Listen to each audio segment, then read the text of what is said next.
ಕರ್ನಾಟಕ ರತ್ನ ಪುನೀತ್ ರಾಜ್ಕುಮಾರ್ಗೆ 50ನೇ ಹುಟ್ಟುಹಬ್ಬ. ಅಪ್ಪು ಸ್ಮಾರಕ ಬಳಿ ಅಭಿಮಾನಿ ದೇವರುಗಳ ಕಲರವ. ಬೆಟ್ಟದ ಹೂವಿಗೆ ಚಂದದ ಹೂವಿನ ಅಲಂಕಾರ. ಪರಮಾತ್ಮನಿಗೆ ಇಷ್ಟದ ಖಾದ್ಯ ಎಡೆ ಇಟ್ಟು ಕುಟುಂಬಸ್ಥರ ಪೂಜೆ. ಇಂದಿರಾನಗರ ಪಾರ್ಕ್ನಲ್ಲಿ ಜಾಗಿಂಗ್ ಮಾಡಲು ನಿರ್ಬಂಧ ಯಾಕೆ? ಸ್ಯಾಂಕಿ ಕೆರೆಯಲ್ಲಿ ಕಾವೇರಿ ಆರತಿಗೆ ಜಲಮಂಡಳಿ ತಯಾರಿ. ಎಲ್ಲವನ್ನು ನೋಡೋಣ ಕರ್ನಾಟಕ ಟಾಪ್ 20ಯಲ್ಲಿ.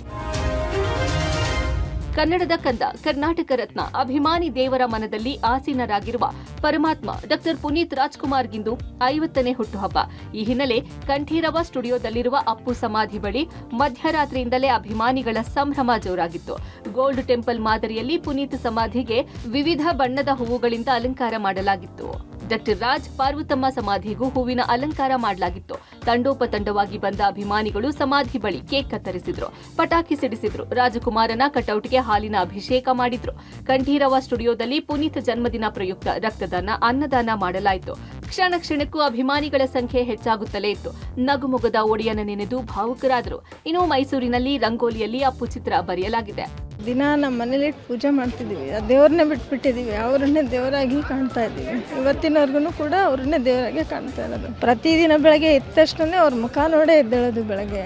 ಅಷ್ಟಂದ್ರೆ ಅಷ್ಟು ಫೇವರ್ ಅಂದ್ರೆ ಅಷ್ಟು ಫೇವರು. ಮುಂಚೆಯಿಂದ ಅಭಿಮಾನ ಇತ್ತು, ಬಟ್ ಅವ್ರು ಸತ್ ಮೇಲಿಂದ ಅವ್ರು ಮಾಡಿರೋ ಕೆಲಸಗಳು ಗೊತ್ತಿದ್ದಿಲ್ಲ. ಇವಾಗ ಸತ್ ಮೇಲೆ ಗೊತ್ತಾಗಿದ್ದಕ್ಕೆ ಇನ್ನೂ ದುಃಖ ಆಗ್ತೈತಿ. ಯಾಕಂದ್ರೆ ಮುಂಚೆ ಗೊತ್ತಿದ್ರೆ ಏನಾದರೂ ಅವ್ರನ್ನ ಅಭಿಮಾನ ಇನ್ನೂ ಸ್ವಲ್ಪ ತೋರಿಸ್ಬೋದಿತ್ತು ಅಂತ ಹೇಳಿ. ಅಲ್ಲಿ ಸಾವಿರ ಹೂವು ಇದ್ರೂ ಅಲ್ಲಿ ಜನ ಎಲ್ಲ ನೋಡ್ತಿರೋದು ಅಲ್ಲಿ ಬೆಟ್ಟದ ಹೂವು ಸ್ಮೈಲ್ನ ಸರ್. ಅದು ಸರ್ ನಮ್ಮ ಅಪ್ಪು ಬಾಸು ಅಂದರೆ ಸರ್ ಸೆಲೆಬ್ರೇಷನ್ ಅಲ್ಲ ಸರ್, ಅದು ಒಂದು ಹಬ್ಬ.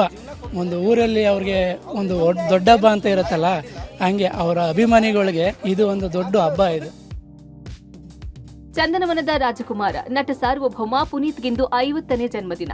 ಈ ಹಿನ್ನೆಲೆ ಅಪ್ಪು ಕುಟುಂಬಸ್ಥರು ಬೆಳಗ್ಗೆಯೇ ಪುನೀತ್ ಸಮಾಧಿಗೆ ಭೇಟಿ ನೀಡಿ ಪೂಜೆ ನೆರವೇರಿಸಿದ್ರು. ಶೂಟಿಂಗ್ ನಿಮಿತ್ತ ಬೆಳಗ್ಗೆಯೇ ಕಂಠೀರವ ಸ್ಟುಡಿಯೋಗೆ ಆಗಮಿಸಿದ ನಟ ಯುವ ಚಿಕ್ಕಪ್ಪನ ಸಮಾಧಿಗೆ ನಮಿಸಿ ಆಶೀರ್ವಾದ ಪಡೆದುಕೊಂಡ್ರು. ಬಳಿಕ ಅಪ್ಪು ಅಕ್ಕ ಲಕ್ಷ್ಮಿ, ನಟ ರಾಘವೇಂದ್ರ ರಾಜ್ಕುಮಾರ್ ಪತ್ನಿ ಮಂಗಳ ಸಮೇತ ಸಮಾಧಿಗೆ ಆಗಮಿಸಿದ್ದಾರೆ. ಪುತ್ರಿಯರ ಜೊತೆ ಅಶ್ವಿನಿ ಪುನೀತ್ ಬಂದ್ರು. ಆಹಾರ ಪ್ರಿಯ ಪುನೀತ್ಗೆ ಎಡೆ ಇಡಲು ಮನೆಯಿಂದಲೇ ಅಪ್ಪು ಇಬ್ಬರು ಪುತ್ರಿಯರು ಕೇಕ್ ತಯಾರಿಸಿಕೊಂಡು ಬಂದಿದ್ರು. ಅಲ್ಲದೆ ಪರಮಾತ್ಮನ ಇಷ್ಟದ ಸಿಹಿ ಖಾರ ಖಾದ್ಯಗಳನ್ನ ಇರಿಸಿ ಪೂಜೆ ನೆರವೇರಿಸಿದ್ರು. ಈ ವೇಳೆ ಪುನೀತ್ ನೆನೆದು ಕುಟುಂಬದವರು ಭಾವುಕರಾದ್ರು. ಅಲ್ಲದೆ ವಿದೇಶದಲ್ಲಿರುವ ರಾಘಣ್ಣ ಸೊಸೆ ಶ್ರೀದೇವಿ ಭೈರಪ್ಪ ಇನ್ಸ್ಟಾದಲ್ಲಿ ಪೋಸ್ಟ್ ಮಾಡಿದ್ದು, ಅಪ್ಪು ಕೇವಲ ಹೆಸರಲ್ಲ, ಕನ್ನಡಿಗರಿಗೆ ಅದೊಂದು ಭಾವನೆ ಎಂದು ಬರೆದುಕೊಂಡಿದ್ದಾರೆ. ಬಟ್ ಅವ್ನು ಇಲ್ಲ ಅಂತ ನೆನ್ಸ್ಕೊಳ್ಳೋಕೆ ಒಂದು ಮನಸ್ಸು ಕಷ್ಟ. ಬಟ್ ಅದಕ್ಕೆ ನಾನು ಯಾವತ್ತೂ ಅಪ್ಪು ಇಲ್ಲ ಅಪ್ಪಾಜಿ ಅಮ್ಮ ಇಲ್ಲ ಅಂತ ನಾನು ಅನ್ಕೊಳ್ಳೋದೇ ಇಲ್ಲ. ಅಪ್ಪು ಯಾವತ್ತಿದ್ದು ಇರ್ತಾನೆ, ಯಾಕಂದ್ರೆ ನಾವು ಅವನ್ನ ಜೀವಂತ ಇಟ್ಕೋಬೇಕಂತ ಆಸೆ. ವಯಸ್ಸಿಂದ ಜನಗಳ ಮನ್ಸಲ್ಲಿ ಇದ್ದು ಅವ್ನಿಲ್ಲ ಅಂತ ಇವತ್ತು ಅವ್ನು ಇಲ್ಲ ಅಂತ ಊಹಿಸ್ಕೊಳ್ಳೋಕೆ ಬಹಳ ಕಷ್ಟ ಆಗುತ್ತೆ. ಖುಷಿನೂ ಇದೆ, ಅದಕ್ಕಿಂತ ಜಾಸ್ತಿ ದುಃಖನೂ ಇದೆ. 50ನೇ ವರ್ಷದ ಹುಟ್ಟು ಹಬ್ಬ, ಈ ರೀತಿ ಹುಟ್ಟು ಹಬ್ಬ ಬಹುಶಃ ಯಾರಿಗೂ ಆಗೋದಿಲ್ಲ ಅನ್ಕೊಂತೀನಿ. ಅವ್ರನ್ನ ಇಲ್ಲಿ ಸಿಂಗಾರ ಮಾಡಿರೋ ರೀತಿ ಆಗಿರ್ಬೋದು, ಅಷ್ಟು ಹೂಗಳಾಗಿರ್ಬೋದು, ಲಕ್ಷಾಂತರ ಅವ್ರ ಅಭಿಮಾನಿಗಳು ಅವ್ರ ಹೆಸರು ಕೂಗ್ತಾ ಇರೋದಾಗಿರ್ಬೋದು, ಐ ಆಮ್ ಶ್ಯೂರ್ ಅದನ್ನೆಲ್ಲ ಸರ್ ಕೇಳಿಸ್ಕೊತಾ ಇದ್ದಾರೆ ಆ್ಯಂಡ್ ಖುಷಿಯಾಗಿದ್ದಾರೆ ಇದನ್ನೆಲ್ಲ ನೋಡ್ತಾ ಅಂತ ಅನ್ಕೊಂಡಿದ್ದೇನೆ. ಪಾರ್ಕ್ನಲ್ಲಿ ಹಿರಿಯರು ಹೆಣ್ಮಕ್ಕಳಿಗೆ ಅಭದ್ರತೆ ಕಾಡ್ತಿದ್ದ ಹಿನ್ನೆಲೆ ಇಂದಿರಾನಗರ ಪಾರ್ಕ್ನಲ್ಲಿ ಹೊಸ ರೂಲ್ಸ್ ಜಾರಿ ಮಾಡಲಾಗಿದೆ. ಪಾರ್ಕ್ನಲ್ಲಿ ಜಾಗಿಂಗ್ಗೆ ನಿಷೇಧ ಹೇರಿ ವಾಕಿಂಗ್ಗೆ ರೂಲ್ಸ್ ಮಾಡಲಾಗಿದೆ. ಪಾರ್ಕ್ನಲ್ಲಿ ಜಾಗಿಂಗ್, ಗೇಮಿಂಗ್, ಪಾಶ್ಚಿಮಾತ್ಯ ಉಡುಪು ಧರಿಸಿ ಬರುವುದು, ಎದುರು ಬದುರು ಜಾಗಿಂಗ್ ಮಾಡುವುದಕ್ಕೆ ನಿಷೇಧ ಎಂದು ಬೋರ್ಡ್ ಹಾಕಲಾಗಿದೆ.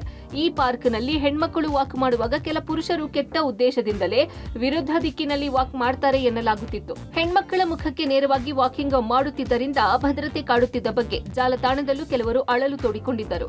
ಈ ಹಿನ್ನೆಲೆ ಎದುರು ಬದುರು ವಾಕಿಂಗ್ಗೆ ನಿಷೇಧ ಹೇರಿ ಕ್ಲಾಕ್ ವೈಸ್ ಡೈರೆಕ್ಷನ್ ನಲ್ಲಿ ಮಾತ್ರ ವಾಕ್ ಮಾಡುವಂತೆ ರೂಲ್ಸ್ ಮಾಡಲಾಗಿದೆ.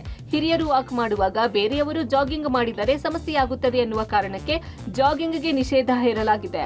ಅಲ್ಲದೆ ಪಾರ್ಕ್ನಲ್ಲಿ ಕಾರ್ಡ್ ಆಡ್ತಾರೆ ಎನ್ನುವ ಕಾರಣಕ್ಕೆ ಗೇಮಿಂಗ್ ಆಕ್ಟಿವಿಟೀಸ್ಗೆ ನಿಷೇಧ ಹೇರಲಾಗಿದೆ. ಬಿಬಿಎಂಪಿ ಹಾಗೂ ಇಂದಿರಾನಗರ ಸಾಮಾಜಿಕ ಸೌಲಭ್ಯಗಳ ಸಂಘ ಚರ್ಚಿಸಿ ಈ ರೀತಿಯ ನಿಯಮ ಜಾರಿ ಮಾಡಿದ್ದು ಸ್ಥಳೀಯರು ಸ್ವಾಗತಿಸಿದ್ದಾರೆ. ಕ್ಲಾಕ್ ವೈಸ್ ವಾಕಿಂಗ್ ಹೋಗೋರು ಕ್ಲಾಕ್ ವೈಸ್ ಹೋಗಬೇಕು, ಸೇಫ್ಟಿ ಬೇಕು. ಲೇಡೀಸ್ ಬರ್ತಾರೆ, ಜೆಂಟ್ಸ್ ಬರ್ತಾರೆ, ಅವ್ರಿಗೆ ಲೇಡೀಸ್ ಜೆಂಟ್ಸ್ ಟಚ್ ಆಗಲ್ಲ, ಒಂದು ಸೇಫ್ಟಿ ಇರುತ್ತೆ. ಮಕ್ಕಳಿಗೆ ಕೇಳೋಕ್ಕೆ ಜಾಸ್ತಿ, ಆಟ ಆಡೋಕ್ಕೆ ಜಾಸ್ತಿ ಇದು ಇದೆ. ಆಮೇಲೆ ವರ್ಕೌಟ್ ಮಾಡ್ಬೋದು. ಅದು ರೂಲ್ಸ್ ಒಳ್ಳೆಯದು, ಇದೇ ಬೆಸ್ಟ್ ಇರೋದು.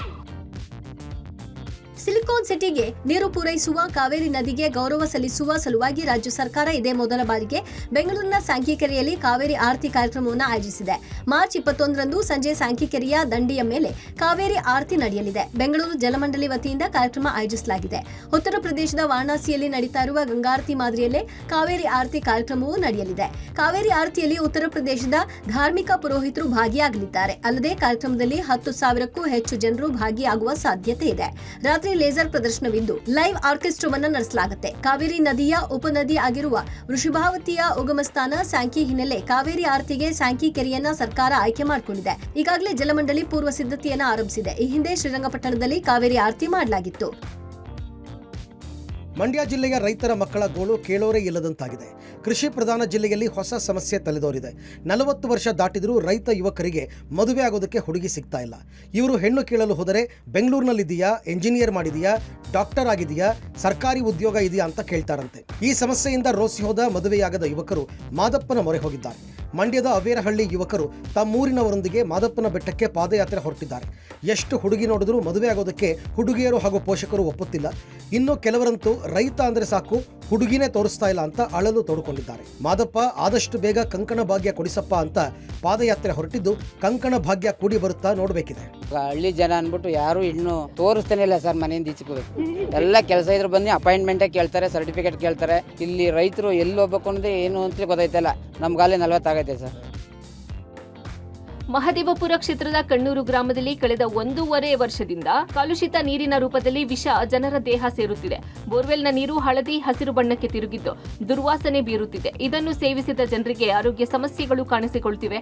ಕಣ್ಣೂರು ಗ್ರಾಮದ ಪಕ್ಕದಲ್ಲಿಯೇ ಮಿಟಗಾನಹಳ್ಳಿ ಬರುತ್ತೆ. ಇಲ್ಲಿ ಬಿಬಿಎಂಪಿ ಕಸದ ಡಂಪಿಂಗ್ ಯಾರ್ಡ್ ಇದೆ. ಪ್ರತಿನಿತ್ಯ ಬೆಂಗಳೂರಿನ ಸಾವಿರಾರು ಕ್ವಿಂಟಲ್ ಕಸ ಇಲ್ಲಿಯೇ ಸಂಗ್ರಹ ಮಾಡಲಾಗುತ್ತೆ. ಈ ಕಸದ ರಸ ಅಂತರ್ಜಲಕ್ಕೆ ಇಳಿದು ಬೋರ್ವೆಲ್ಗಳ ನೀರು ಹಸಿರು ಹಳದಿ ಬಣ್ಣದಲ್ಲಿ ಬರುತ್ತಿದೆ. ಅನಿವಾರ್ಯವಾಗಿ ಈ ಭಾಗದ ಜನ ಟ್ಯಾಂಕರ್ಗಳಿಂದ ನೀರು ಖರೀದಿಸುತ್ತಿದ್ದಾರೆ. ಈ ನೀರಿನಲ್ಲಿ ಕೆಮಿಕಲ್ ಮಿಶ್ರಿತ ನೊರೆಯಂತೆ ಬರುತ್ತಿದ್ದು ಗೃಹ ಬಳಕೆಗೂ ಯೋಗ್ಯವಲ್ಲದಂತಾಗಿದೆ. ಕಳೆದ 1 ವಾರದ ಹಿಂದೆಯಷ್ಟೇ ಜಲಮಂಡಳಿ ಅಧಿಕಾರಿಗಳು ನೀರಿನ ಗುಣಮಟ್ಟ ಪರಿಶೀಲಿಸಿ ಕುಡಿಯದಂತೆ ಸೂಚನೆ ನೀಡಿದ್ದಾರೆ. ಮಿಟ್ಕೇನಹಳ್ಳಿ ಹತ್ರ ಆಗಿರೋದ್ರಿಂದ ಕಣ್ಣೂರು ಇಲ್ಲಿ ನಾವು ಹಿಂದೆ ಇರೋದ್ರಿಂದ ಕೆರೆ ಹತ್ತತ್ರ ಸೊ ಒಂದು 300 ಮೀಟರ್ ಅಷ್ಟೇ ನಮಗೆ ದೂರ ಇರೋದು. ಸೊ ಅದರಿಂದ ಏನಂದರೆ ನಮಗೆ ಬೋರ್ ನೀರು ಏನಿದೆ ಅದು ಅಂತರ್ಜಲಕ್ಕೆ ಕನೆಕ್ಟ್ ಆಗಿ ಈ ನೀರು ಈ ಥರ ಗ್ರೀನಿಶಾಗೆ ಯೆಲ್ಲೋಯಿಶಾಗಿ ಬರುತ್ತೆ. ನಾವು ಅದನ್ನು ಸ್ನಾನ ಮಾಡೋಕ್ಕೆ ಯೂಸ್ ಮಾಡೋದಕ್ಕೂ ಕೂಡ ಕಷ್ಟ ಆಗ್ತಿದೆ. ರಸ್ತೆಗಳ ಗುಂಡಿಗಳಿಂದ ಅಂತಾರಾಷ್ಟ್ರೀಯ ಮಟ್ಟದಲ್ಲಿ ಬೆಂಗಳೂರಿನ ಮಾನ ಹರಾಜಾಗ್ತಾ ಇದೆ. ಪಾಲಿಕೆ ನಿರ್ಲಕ್ಷ್ಯದಿಂದ ಸಿಲಿಕಾನ್ ಸಿಟಿ ಹೆಸರು ಅಂತಾರಾಷ್ಟ್ರೀಯ ಮಟ್ಟದಲ್ಲಿ ತಲೆ ತಗ್ಗಿಸುವಂತಾಗಿದೆ. ವಿಧಾನಸೌಧದ ಕೂಗಳತೆ ದೂರದಲ್ಲಿರುವ ರೇಸ್ ಕೋರ್ಸ್ ರಸ್ತೆಯಲ್ಲಿ ಬೃಹತ್ ಗುಂಡಿ ಬಿದ್ದಿದೆ. ಗುಂಡಿ ಮುಚ್ಚದೆ ಅಪಘಾತ ಆಗಬಾರದು ಅಂತ ಗುಂಡಿ ಮಧ್ಯೆ ಕಬ್ಬಿಣದ ರ್ಯಾಕ್ ಅನ್ನ ಇಟ್ಟಿದ್ದಾರೆ. ಈ ಗುಂಡಿ ಬಿದ್ದ ರಸ್ತೆಯಿಂದಾಗಿ ನಿತ್ಯ ಹಲವು ಅಪಘಾತ ಆಗ್ತಿದೆ. ವಾಹನ ಸವಾರರು ಬಿದ್ದು ಗಾಯ ಮಾಡಿಕೊಳ್ಳೋದನ್ನ ನೋಡಿ ಸೆಕ್ಯೂರಿಟಿ ಗಾರ್ಡ್ ಕಬ್ಬಿಣದ ರ್ಯಾಕ್ ಇಟ್ಟು ಅಪಘಾತ ಆಗದಂತೆ ಎಚ್ಚರಿಕೆ ವಹಿಸಿದ್ದಾರೆ. ಗುಂಡಿ ಮುಚ್ಚಿ ಅಂತ ಕೇಳಿಕೊಂಡ್ರು ಸೊಪ್ಪು ಹಾಕದ ಜನಪ್ರತಿನಿಧಿಗಳ ವಿರುದ್ಧ ವಾಹನ ಸವಾರರು ಹಿಡಿ ಶಾಪ ಹಾಕ್ತಾ ಇದ್ದಾರೆ. ಗಡಿ ಜಿಲ್ಲೆ ಬೀದರ್ಗೂ ಹಕ್ಕಿಜ್ವರ ವೈರಸ್ ಕಾಲಿಟ್ಟಿತಾ ಎಂಬ ಅನುಮಾನ ಶುರುವಾಗಿದೆ. ಒಂದೇ ದಿನ 2 ಕಾಗೆಗಳು ಸಾವು ಸೇರಿದಂತೆ ಹಲವು ದಿನಗಳಿಂದ ಕಾಗೆಗಳು ಅನುಮಾನಾಸ್ಪದವಾಗಿ ಸಾವನ್ನಪ್ತಾ ಇದ್ದು ಜಿಲ್ಲೆಯಲ್ಲಿ ಹಕ್ಕಿಜ್ವರದ ಭೀತಿ ಹುಟ್ಟಿಸಿದೆ. ಬೀದರ್ ಜಿಲ್ಲೆ ಭಾಲ್ಕಿ ಪಟ್ಟಣದ ಸರ್ಕಾರಿ ಆಸ್ಪತ್ರೆಯ ಆವರಣದಲ್ಲಿ ಏಕಾಏಕಿ ಕಾಗೆಗಳು ಸಾವನ್ನಪ್ಪುತ್ತಿವೆ. ಹಲವು ದಿನಗಳ ಹಿಂದೆ ಭಾಲ್ಕಿ ತಾಲೂಕಿಗೆ ಹೊಂದಿಕೊಂಡಂತಿರುವ ಮಹಾರಾಷ್ಟ್ರದ ಉದ್ದಗೀರ್ನಲ್ಲಿ ಮೊದಲು ಹಕ್ಕಿಜ್ವರ ಕಾಣಿಸಿಕೊಂಡಾಗ 100 ಕಾಗೆಗಳು ಏಕಾಏಕಿ ಸಾವನ್ನಪ್ಪಿದ್ವು. ಈಗ ಅದೇ ರೀತಿ ಭಾಲ್ಕಿಯಲ್ಲೂ ದಿನಾಲೂ ಕಾಗೆಗಳು ಸತ್ತು ಬೀಳ್ತಾ ಇದ್ದು ಸ್ಥಳೀಯರ ಆತಂಕಕ್ಕೆ ಕಾರಣವಾಗಿದೆ. ಮಹಾರಾಷ್ಟ್ರ ಹಾಗೂ ತೆಲಂಗಾಣದ ಗಡಿಯಲ್ಲಿ ಪಶು ಇಲಾಖೆಯ ಅಧಿಕಾರಿಗಳು ಚೆಕ್ಪೋಸ್ಟ್ಗಳನ್ನು ಮಾಡುತ್ತಿದ್ದರೂ ಕಣ್ತಪ್ಪಿಸಿ ಜಿಲ್ಲೆಗೆ ಅಕ್ರಮವಾಗಿ ಕೋಳಿ ಸಾಗಾಣಿಕೆ ಮಾಡಲಾಗ್ತಾ ಇದೆ ಅಂತ ಸ್ಥಳೀಯರು ಆರೋಪಿಸ್ತಾ ಇದ್ದಾರೆ. ಇನ್ನು ಚಿಕ್ಕಮಗಳೂರಿನ ಎನ್ಆರ್ಪುರದಲ್ಲಿ ತೋಟಕ್ಕೆ ಆಹಾರ ಅರಸಿ ಬಂದಿದ್ದಕ್ಕೆ 2 ಹುಂಜ ಮತ್ತು 1 ಕೋಳಿಯನ್ನ ತೋಟದ ಮಾಲೀಕ ವಿಷವಿಟ್ಟು ಕೊಂದಿದ್ದಾನೆ. ಭತ್ತ, ಅಕ್ಕಿಗೆ ವಿಷ ಬೆರೆಸಿ ಕೊಂದಿದ್ದಾರೆ ಅಂತ ಕೋಳಿ ಮಾಲೀಕರು ಆರೋಪಿಸಿದ್ದಾರೆ.